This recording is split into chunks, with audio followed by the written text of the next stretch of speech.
and pursuit of happiness, which was my peace of mind, knowing that I had choices in my medical treatments and I wasn't being dictated to by somebody who didn't know me. So this fall, please, I think we've all learned the lesson. I certainly hope America, the rest of America has. Know who you're voting for. We've got a president that we knew nothing about when he was elected. Encourage your neighbors to know who they're voting for. And find those candidates that are freedom-loving, America-loving, and constitutional-respecting candidates, and let's put them in office and take our country back.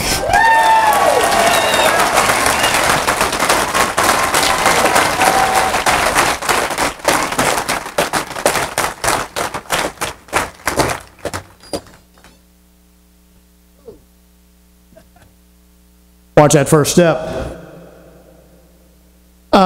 This next item on the agenda is kind of political in a way, because unbelievable as it may seem, and when you've lived as long as I have and as long as some of you folks have, there are things happening in this country today that just make you shake your head and say, how in the world can that be going on? One of those incidents in recent months was a furor that sprung up when a school principal somewhere in progressive land in the Northeast decided that it wasn't a good idea for the kids in the elementary school to sing "God Bless the USA." You remember when that happened? Unbelievable. Well, the day has not arrived yet when we can't still enjoy it. And to share that song with you tonight, here's a lady who also, as a byproduct, is not too difficult to look at. The 2012 Miss South Carolina, will you welcome, please, Erica Powell.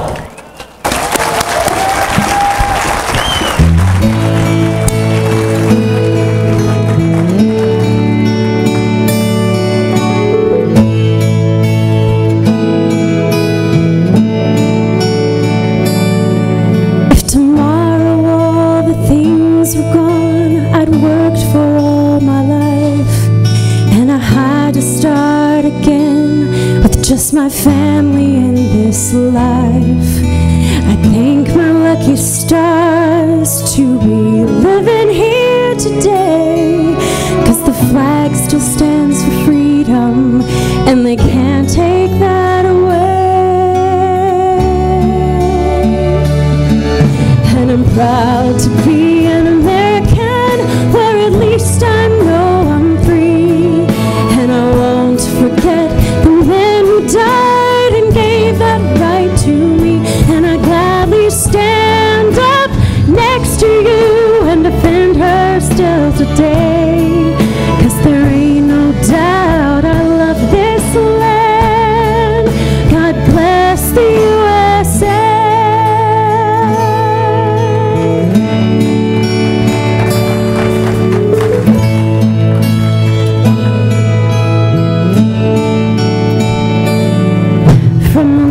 Of Minnesota to the hills of Tennessee, from all across Texas, from sea to shining sea, from Detroit down to Houston and New York to LA, there is pride in every American heart, and we gladly stand and say that I'm proud to be an American, where at least I know I'm free, and I won't forget the men who died and gave that right to me, so I gladly stand up next to you and defend her still today, 'cause there ain't no doubt I love this land. God bless the USA.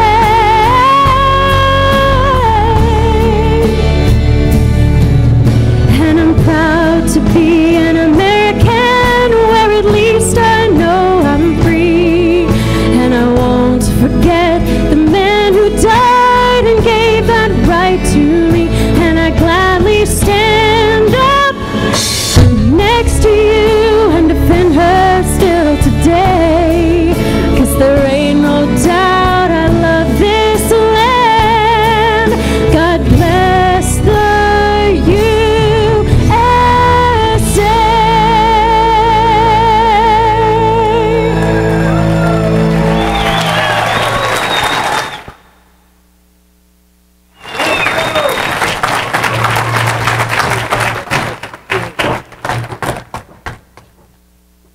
Thank you, Erica. Great job. Yeah, I can see why those liberals in the Northeast hate that song. It's fairly obvious. It mentions God, right? Incredible. You know, a number of years ago when a grassroots organization was just starting up that nobody had ever heard of, that came to be known as the Tea Party, there was a big rally right here on this location. And there were folks then, just as there are now, along the steps up there, in the parking garage, looking down, here in the plaza. There was a huge crowd. And one of the things they were reacting to was the amount of money that was being spent in Washington and some of the votes that were cast by some of the individuals that held elective office, national elective office from the upstate at that time. Well, in the wake of that, this next gentleman came along and thought that maybe we could do things a little bit better going forward. Has he had as much success? Have all of them had as much success as they would like? No, they haven't, and they'd be the first to tell you that. And the reason is, of course, they control 1/3 of government. We know who controls the White House. We know about Harry Reid controlling the United States Senate, and every time the House passes some fiscally conservative measure, Harry Reid takes it, balls it up, and throws it in the trash can. That's one of the things that Senator DeMint was talking about that needs to be changed. One of the individuals that you heard from already this evening who has a different idea about the way spending should be conducted in Washington is Congressman Trey Gowdy and Congressman Mick Mulvaney, as well as this next gentleman. Will you welcome, please, Congressman Jeff Duncan.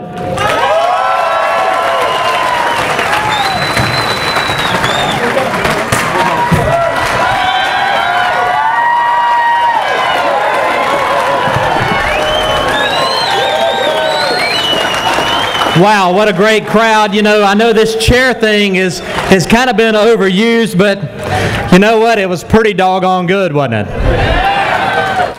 Now, unlike Clint Eastwood, I'm not going to talk to Obama either here or probably in real life because he probably doesn't want to hear what I want to say. But this empty chair is still applicable because this represents that empty desk chair in the Oval Office because this guy just has been absent. There's an absence of leadership in this country. This empty chair is probably the same chair that's at the daily security briefing that this president has missed at least half the time since he's been in office. But you know, the golfer-in-chief has been seen sitting in a golf cart a few times during his presidency, right? One chair the campaigner-in-chief fills regularly is that seat on Air Force One as he flies around the country doing his fundraisers. And I would speculate that there's probably a chair he's occupied in the boardroom at Acorn a time or two. But looking at this chair, folks, I'm reminded of a chair that was once filled by a true leader, a great American in this country, and that was George Washington. You see, at the Constitutional Convention, General George Washington presided, and he was sitting in a chair that is now known as the Rising Sun chair. I hope you've seen it. If not, look it up. But that chair had carved on the back a golden sun. And Benjamin Franklin, at the end of the Constitutional Convention, when our founding fathers had finished their work crafting the founding documents that created the best government that has ever been on the face of this earth, Benjamin Franklin walked up to sign that document and put his stamp of approval on it, and he said this. He said, "I've looked at the back of the chair that General Washington has sat in these many months as we worked on these founding documents, often wondering if that sun was a rising sun or a setting sun." And he said at that time, and unequivocally say now, that I know it's a rising sun rising on a new America. Folks, it is time to take our country back. I was asked on Facebook, take it back from what? And here's my response, some of it. I said, well, we know we want to take it back from those who are driving up our debt, keeping unemployment above 8%. Let's take it back from the folks that are spending $1 trillion more than we're bringing in as a nation. In fact, it's been 4 years in a row above $1 trillion more than we're bringing in as a nation, bankrupting this country. We're giving money away to cronies like they did with Solyndra. This government is not enforcing the Defense of Marriage Act. This government is giving citizenship rights away to illegal aliens. This is the government which has weakened our defenses with the START Treaty and removing missiles from our ally in Poland. This is the government that is one that is keeping us from harnessing the natural resources that we have in this country to be truly American energy independent. But yet they're keeping gasoline prices at $4 a gallon nationwide. This is the government that we will take back from the same groups who are promulgating regulations which are stymieing job growth and keeping small business from thriving. We should take it back from the policies that incentivize Americans to stay at home versus seeking employment. You know, we say we should take our government back. But I think about we should take our government back metaphorically to another day in time. We need to take our back or return our nation to a nation that once again stands firm behind our belief in our Heavenly Father. Yes, sir. We need to return to a nation that upholds our traditional values of marriage and family. We need to return to a nation where we are a nation that believes that our government should live within its means, and a nation that doesn't have $16 trillion in debt. We should return our nation to its roots. We should return our nation to where we adhere to the values of our founding fathers, those of limited government and individual liberties. I want us to return to a point in America where we're respected around the world both economically and militarily. A time where the President of the United States promotes and champions American exceptionalism and does not apologize for it around the world.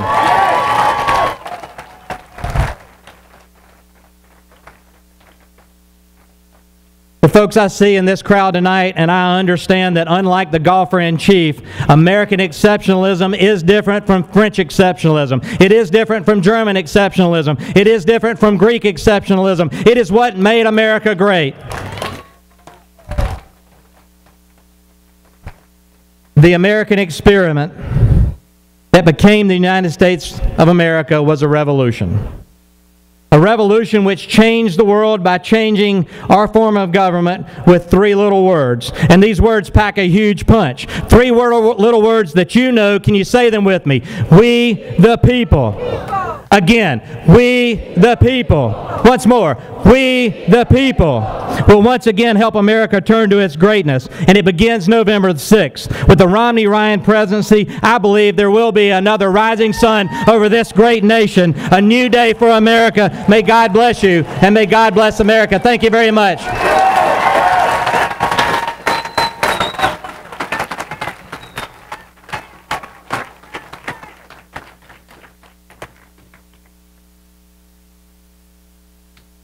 Congressman Jeff Duncan and the chair, ladies and gentlemen.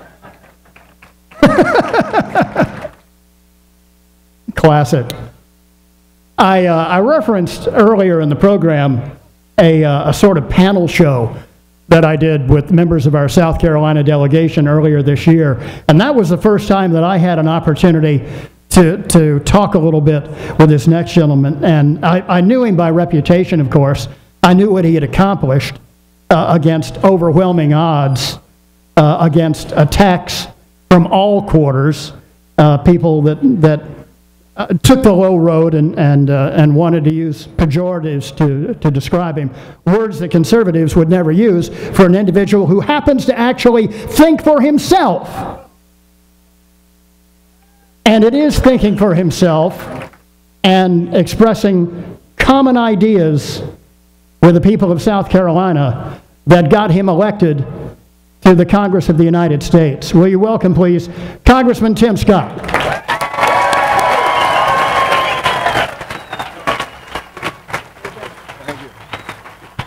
Well, good evening!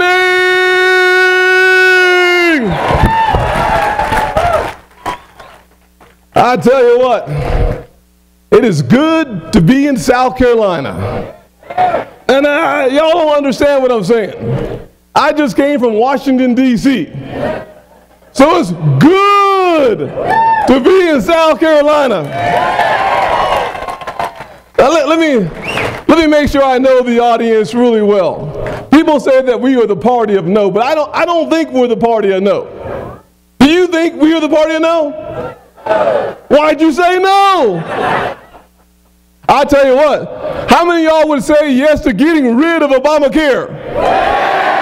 Okay, all right. How many of y'all would say yes to having Jerusalem as the capital of Israel? Okay. How about having God in the platform and in America? Even the schools? How about let's send President Obama home?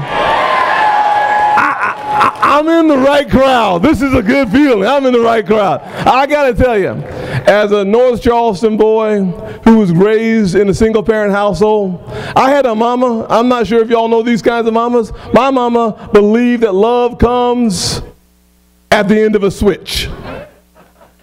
And my mama loved me a lot. Woo, Lord.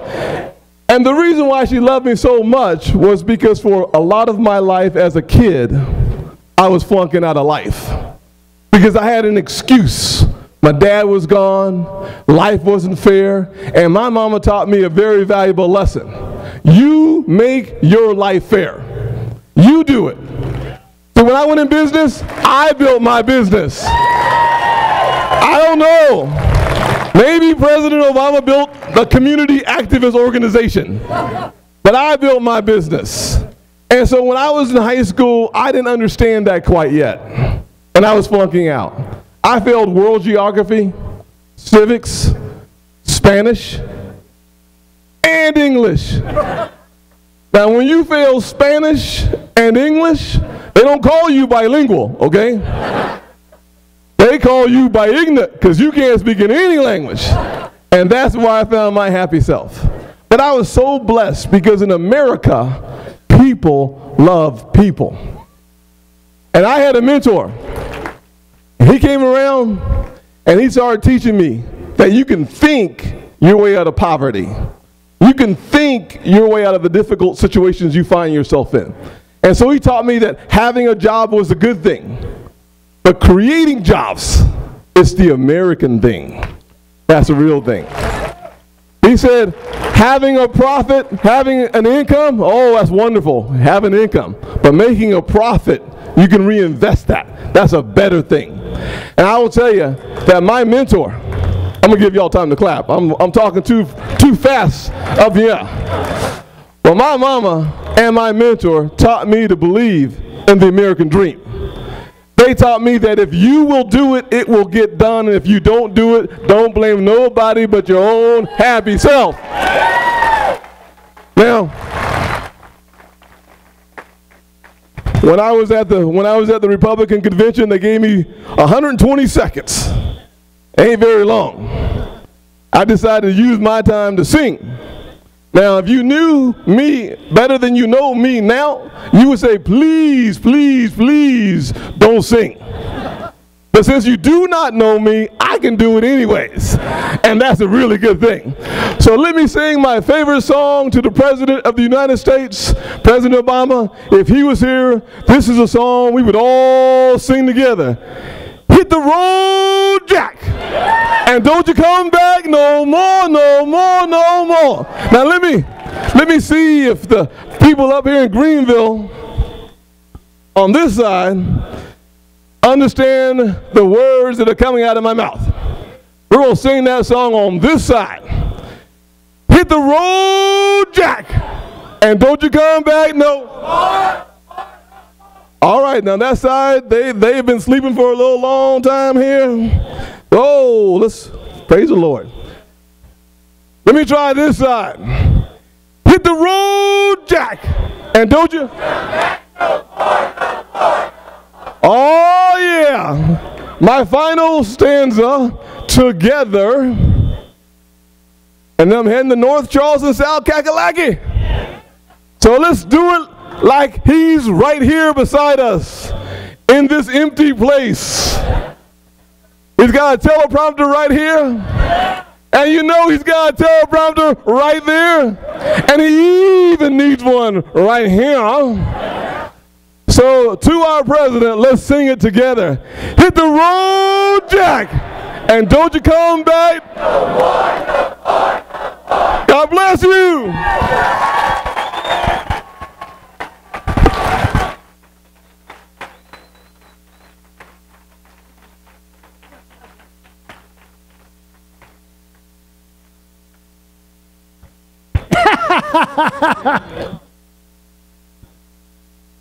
Yeah, it's certainly hard to see how Tim Scott got elected to Congress, isn't it? I mean, you know, the man has no personality at all, does he? It is great.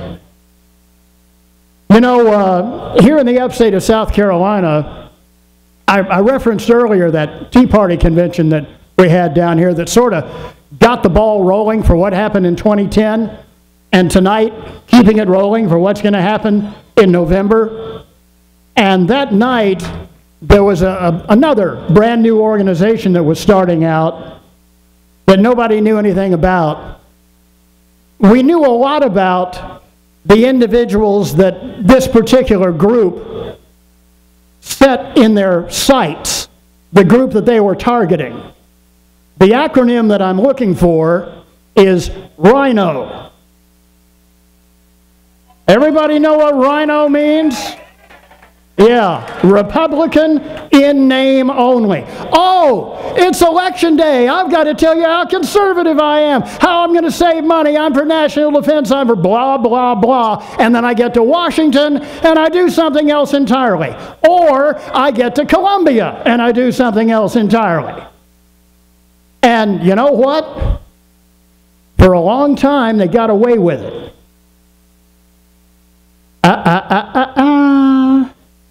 Not so fast. Can't get away with it anymore because of Rhino Hunt and Harry Kibler.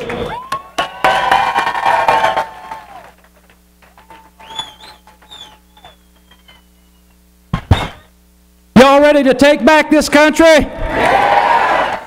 You ready to take back this country? Are you ready to take back the state of South Carolina? All right, I want to talk to you a little bit about some things that Rhino Hunt has been involved in. You may have heard about all of these candidates, these challengers that got removed from the ballot. Anybody hear about that? All right. I want to tell you something, folks. That did not start on Wednesday, May the 2nd, with the first Supreme Court ruling in South Carolina. That day has become known as Bloody Wednesday. But it didn't start there. It didn't start with the second Supreme Court ruling on June the 5th, which those two rulings together took over 250 primary challengers off the ballot. That's Republican and Democrat. No, this story doesn't start there. The story of our lost primary election didn't even start in 2012. It started way back in the summer of 1990 and involved a group of corrupt South Carolina legislators who called themselves, and I kid you not, the Fat and Ugly Caucus. You see, that's back when dozens of lawmakers were indicted for selling their votes and for drugs and all sorts of things. It was known as Operation Lost Trust. It resulted in 27 convictions, 17 of which were legislators, and 1 was a judge. After that happened, rightfully so, South Carolinians lost trust in their legislature. Statements of economic interest became the sweeping new reform in South Carolina. And it was a good idea. We not only need those types of statements of economic interest, but we also need to know where every elected official gets their income from. We'll fast forward a little bit. In 2008, as was mentioned earlier, there was a lot of folks that lost their jobs as legislators in South Carolina. In 2010, there was a bill, H. 3066, that turned the Statement of Economic Interest into an incumbent protection program by creating conflicting requirements to file as a candidate. However, incumbents didn't have to follow this rule because they exempted themselves.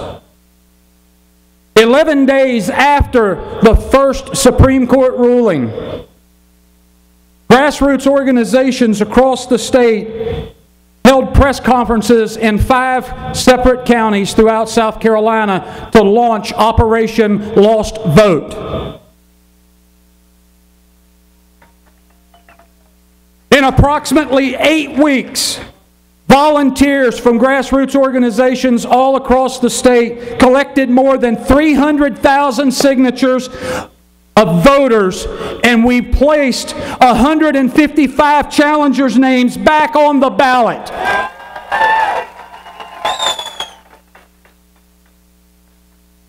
One challenger in particular, her name is Katrina Shealy. She is going up against one of the most corrupt legislators in the state of South Carolina, Senator Jake Knotts of Lexington County. I am happy to tell you that Katrina Shealy, as a petition candidate, has gained the endorsement of the South Carolina Republican Party.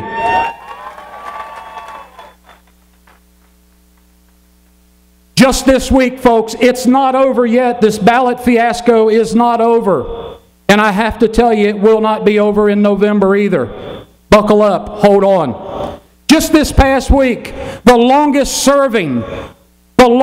self-serving state senator that we have, Senator Nikki Setzler, down around Aiken County, has filed a lawsuit against his Republican primary challenger, the Republican primary winner, to have her taken off the ballot. Her name is Dee Dee Vaughter.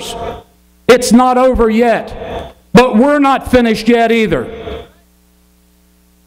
Dee Dee Vaughter has an excellent chance to prevail against this liberal incumbent if the court does not intervene again. Most of us know about the National Republican Convention that was held just a few weeks ago. There was a whole bunch of talk at that convention about fair and honest elections. And a lot of good folks from South Carolina went to that convention, and they talked about how Obama wants to destroy our elections here in South Carolina. And just yesterday, the South Carolina Speaker of the House, Bobby Harrell, sent out an email, and I will quote, "This past month I had the privilege of defending South Carolina and our state citizens from the Obama administration's increased attacks on our state's rights to preserve the integrity of a free and fair electoral process for all of our citizens." Well, I appreciate that. Mr. Speaker, where were you when all of the challengers were removed from the ballot? Nobody came to their defense except the citizens. I'm sick and tired of these politicians telling us how great they are. Folks, we've got problems here in South Carolina. We were listed as the 5th most corrupt state in the nation. 250 challengers removed from the ballot, with more being sued to be forced off the ballot. 300,000 signatures collected in approximately 6 weeks. You want to take our country back? If we want to take our country back, we better start by taking our state back.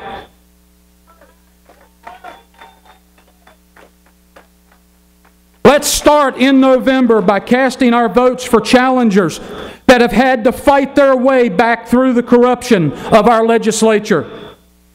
When you go to the ballot box in November, you should remember to cast your ballot for the individual and not a straight party ticket.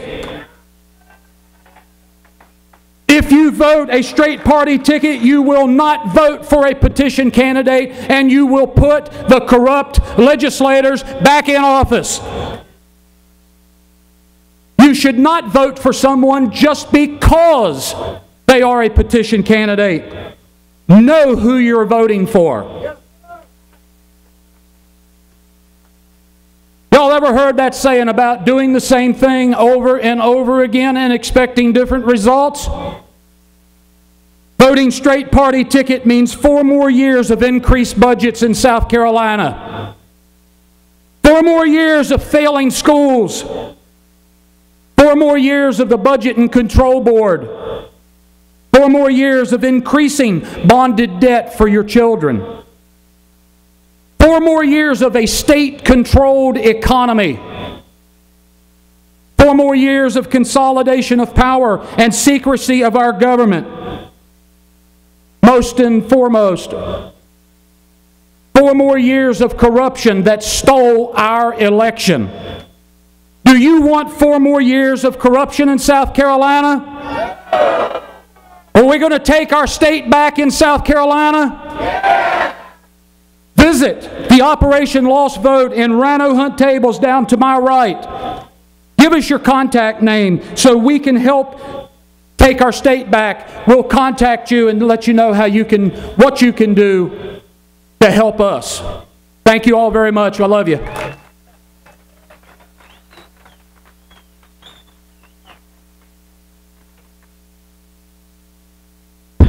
Ladies and gentlemen, it falls to me to have the final word, and I would just let it be this. I would reinforce the words that Senator DeMint said in his speech tonight. Make sure you go to the polls in November and make sure that you take someone else or multiple someone else's with you. These guys on the other side will stop at nothing to win. They will cheat. They will do everything they can to try and retain power.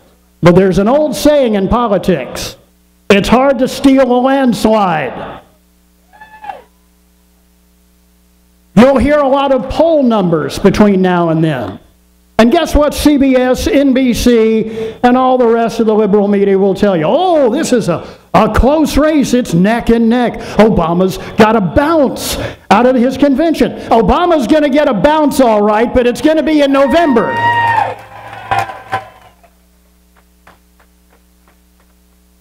One of the things they attempt to do with the polling data is to de-incentivize you. They want to make sure that you're depressed. Oh, Obama's got it in the bag. Romney can't win. I may as well stay home. That's precisely what they want you to think, because they know what's out there. They see the same polling data internally that I see, and they know that this guy is in big trouble. And the only way he can win is if we don't show up on Election Day. Golfers have an old joke saying, they say, well, golf is, it's not life and death, it's much more important than that. Apparently our president believes that, but I can tell you what is a matter of literally life and death. The life of freedom and liberty in this country as opposed to the death from the socialist policies of this administration. Let's put an end to them in November. See you at the polls. God bless you. Be safe going home. Good night.